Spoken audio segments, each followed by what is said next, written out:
Welcome back. Bulletin کے آغاز میں آپ کو بتائیں اقوام متحدہ کے ورکنگ گروپ نے بانی پی ٹی آئی کی فوری رہائی کا مطالبہ کر دیا. پی ٹی آئی رہنما زلفی بخاری کی لا فرم کی جانب سے دائر پٹیشن پر ورکنگ گروپ نے قانونی رائے دی. اقوام متحدہ کے انسانی حقوق کے ورکنگ گروپ نے کہا بانی پی ٹی آئی کی گرفتاری بلا جواز ہے. حراست بین الاقوامی قوانین کی خلاف ورزی ہے. بظاہر اس کا مقصد انہیں نااہل کرنا تھا. ورکنگ گروپ مطالبہ کرتا ہے کہ بین الاقوامی قانون کے مطابق بانی پی ٹی آئی کو معاوضے اور دیگر امور کی تلافی کی جائے. بانی پی ٹی آئی کی غیر قانونی حراست کا ذمہ دار کون ہے اس کی بھی باقاعدہ تحقیقات کرائی جائیں. رپورٹ میں کہا گیا لگتا ہے بانی پی ٹی آئی پر مقدمات سیاسی بنیادوں پر بنائے گئے تاکہ انہیں سیاسی میدان میں مقابلہ کرنے سے روکا جا سکے. وزیر قانون نے بانی پی ٹی آئی کی گرفتاری داخلی معاملہ قرار دیا. اقوام متحدہ ورکنگ گروپ کی رپورٹ پر رد عمل میں اعظم نذیر تارڑ نے کہا گرفتاری اور زیر التوا مقدمے پاکستان کا داخلی معاملہ ہے. خود مختار ریاست میں عدالتوں کے ذریعے آئین و قانون پر عمل ہوتا ہے. بانی پی ٹی آئی سزا یافتہ قیدی کے طور پر جیل میں ہیں. انہیں آئین، قانون اور بین الاقوامی اصولوں کے مطابق تمام حقوق حاصل ہیں. کئی مقدمات میں بانی پی ٹی آئی کو ریلیف ملنا شفاف، منصفانہ ٹرائل اور عدالتی نظام کا مظہر ہے.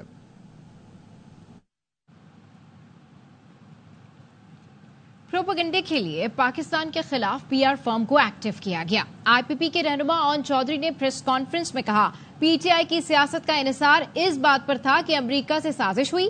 پہلے سائفر کی بات کی، پھر وہاں جا کر فرم کی خدمات حاصل کی.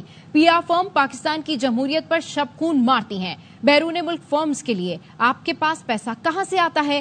ایک ایک ثبوت سامنے رکھوں گا. دعویٰ کرتے ہیں محب وطن ہیں لیکن آپ دشمن ہیں. مسلح افواج کے خلاف پروپیگنڈا کیا جاتا ہے.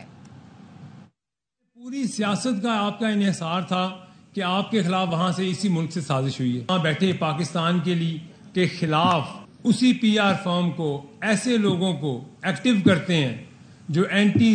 کبھی یہ پی آر فرم پاکستان کی جمہوریت کے خلاف شب خون مارتے ہیں. آپ سے بڑے ملک دشمن شاید پاکستان سے باہر بھی نہیں بیٹھے ہوئے ہیں. آپ نے وہاں پہ ایک پراپر پی آر فرم ہائر کر لی. آپ کو پیسے کہاں سے آتے ہیں وہاں سے؟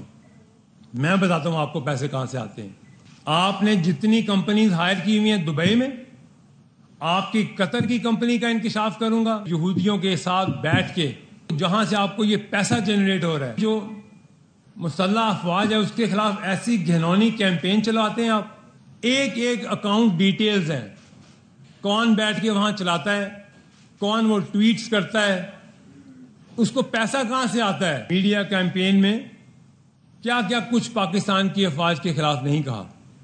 آپ نے ایسی منظم کیمپین چلائی، باہر کی دنیا میں آپ نے اپنے ادارے کے خلاف کیمپین چلا دی. ایک سیاسی جماعت کو عدالت کے فیصلے کی غلط تشریح کر کے نکال باہر کیا گیا. ایسا کر کے آئین کی گہری خلاف ورزی کی گئی.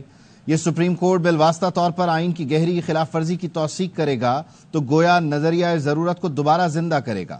سنی اتحاد کونسل کی مخصوص نشستوں سے متعلق جسٹس اطہر من اللہ کے ریمارکس. جسٹس منصور علی شاہ نے کہا سب جانتے ہیں یہ پی ٹی آئی ارکان ہیں، آنکھیں بند کر لیں تو انصاف کیسے ہوگا. چیف جسٹس نے ریمارکس دیے ہم سب انصاف چاہتے ہیں، اگر ہم انصاف کی ذاتی تشریح کی طرف جائیں گے تو میرا تصور آپ کے تصور سے مختلف ہو سکتا ہے. جسٹس اطہر من اللہ نے کہا کیا ہم ایک ایسی گہری آئینی خلاف ورزی کی توثیق کر رہے ہیں جو واضح ہو چکی ہے. چیف جسٹس نے کہا یہ ایک مفروضہ ہے، جس پر جسٹس اطہر من اللہ نے کہا یہ مفروضہ نہیں، بالکل واضح بات ہے. الیکشن میں ہم ایک پورشن کو پکڑ لیا، ہم نے کہا S I C political party ہے کہ نہیں. ہم جب کمپلیٹ جسٹس کی لینس کو کھولتے ہیں تو ہم کہتے ہیں ٹھہرو نا، ہم آنکھیں تو نہیں بند کر سکتے اس پہ کہ ایس آئی سی پہ ہم کہاں سے پہنچے ہیں. We all understand that all those independents have won the election because they held out to the public they were P T I. One thing has become absolutely obvious. There has been a grave constitutional violation by excluding a political party on the basis of misinterpretation of the provisions and a judgment of this court. Indirectly, this apex court would be validating a grave constitutional violation and thus invoking the doctrine of necessity again? This is not a case کہ پٹواری نے زمین کسی کی inter party لے لی ہے تو ہم نے کہا 185 میں دیکھنا ہے. We're looking at the national elections. What I find very difficult is to look one segment of the election and ignore a very grave illegality that occurred just a minute before it, which led to that problem. Since a lot has been said from this side, we all want justice, but it's a very elusive concept. If we go on personal justice, my concept may be different from your concept. Someone may be in favor of capital punishment, someone may be against it. On a justice principle, do we apply justice principles? We apply the law and the constitutional provisions. Read all the judgments which introduce the doctrine of necessity, and all of them rely upon the justice principle. We are now imposing our vision on the nation. Let's Pakistan go on the constitutional path for once. You haven't answered my question. Do we validate a grave constitutional violation which has become obvious before us? That is Premised inclusion. on something. That is not premised. That is, the orders have come before us. It has become obvious. You want to respond? We are Please ignoring the elephant in the room. P T آئی رہنما شبلی فراز کا کہنا ہے election commission آئینی ذمہ داری پوری کرنے میں بری طرح ناکام رہا. یہ صرف نالائکی نہیں، اس میں بدنیتی بھی شامل ہے. پوری دنیا میں تنقید ہو رہی ہے یہ کیسے الیکشن ہوئے تھے. کیس لمبا کرنے سے عدم استحکام مزید بڑھے گا. الیکشن کمیشن پوری طرح ناکام ہوا ہے آئینی ذمہ داری پوری کرنے میں، اور یہ دانستہ طور پہ ہوا ہے. یہ صرف نالائکی نہیں ہے، اس میں بدنیتی بھی شامل. یہ ملک، اس کی معیشت کی گورننس ہر روز نیچے اور نیچے چلی جا رہی، اور اس کا جو بنیادی نقطہ ہے کہ اس ملک میں صاف اور شفاف الیکشن نہیں ہوئے. وہ انتخابات جس کی ساری دنیا میں کرٹیسزم ہو رہا ہے کہ یہ کس قسم کے انتخابات ہوئے. ہماری یہی اپیل ہے کہ اس کیس کو جلد از جلد فائنل کیا جائے. اس کو لمبا کرنے سے جو عدم استحکام ہے وہ مزید بڑھے گا. اعظم کا دورہ تاجکستان، مختلف شعبوں میں تعاون کے معاہدے. شہباز شریف نے کہا چاہتے ہیں پاکستان اور تاجکستان کے درمیان rail and road network مربوط ہو. چین، تاجکستان، افغانستان کے درمیان تجارتی راہداری کا حصہ بننے پر خوشی ہوگی.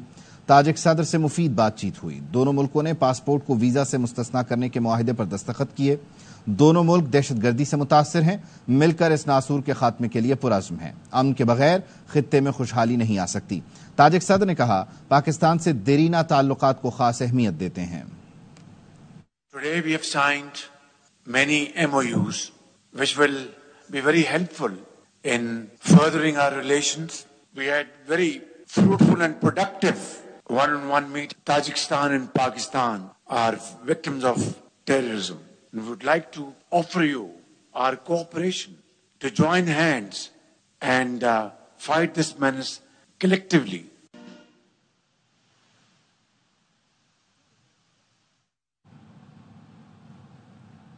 راہل گاندھی کے لوک سبھا میں قرآن آیت پڑھنے پر ہنگامہ مچ گیا. بھارتی اپوزیشن لیڈر نے قرآن آیت سنا کر انتہا پسند ہندوؤں پر تنقید کی. راہل گاندھی نے خود کو ہندو کہنے والے 24 گھنٹے نفرت اور تشدد کی بات کرتے ہیں. راہل گاندھی کے جملوں پر بی جے پی کے ارکان نے ہنگامہ کھڑا کر دیا. وزیر اعظم مودی نے کہا پورے ہندو سماج کو پرتشدد کہنا بہت سنگین معاملہ ہے. مزید خبریں اس بریک کے بعد. ہمارے ساتھ رہیے. Welcome back. سندھ میں پیپلز پارٹی کا گورنر آئے گا. صوبائی وزیر سعید غنی کہتے ہیں نون لیگ یہاں اپنا گورنر لگائے ورنہ کرسی ہمیں دے. کوٹا سسٹم کا آغاز لیاقت علی خان نے کیا. بھٹو حکومت نے صرف اسے جاری رکھا. 40% کوٹا سسٹم شہری آبادیوں کے لیے تحفظ ہے. ایم کیو ایم نفرت کی سیاست کر رہی ہے. کوٹا سسٹم آغاز کیا تھا لیاقت علی خان. بھٹو صاحب کے دور حکومت میں وہ کیری آن ہوا ہے. صرف 40-60 کا ریشو نہ ہو تو پھر اگر پیپلز پارٹی حکومت میں ہو 100% رورل سے لوگ آ جائیں کون اعتراض کرے گا؟ یہ تو پروٹیکشن ہے اربن ایریاز میں رہنے والے نوجوانوں کی. اگر کہتے ہیں کہ اس کو ختم کر دیں پھر تو ہمارے لیے ون ون سچویشن ہے بھائی. پی ایم ایل این نے یہ درخواست کی ہماری قیادت سے کہ آپ پنجاب اور کے پی کے گورنر لے لیں. سندھ کا گورنر ہم نون لیگ کا گورنر لگانا چاہتے ہیں. اگر نون لیگ کا گورنر نہیں لگے گا تو سندھ میں پیپلز پارٹی کا گورنر لگے گا. سندھ حکومت اپنی حدود میں رہے. گورنر تعینات کرنا وفاق کا کام ہے. ایم کیو ایم پاکستان کے رہنما امین الحق نے پروگرام باخبر سویرا میں گفتگو کرتے ہوئے کہا کراچی کی نوکری کراچی والوں کو ملنی چاہیے.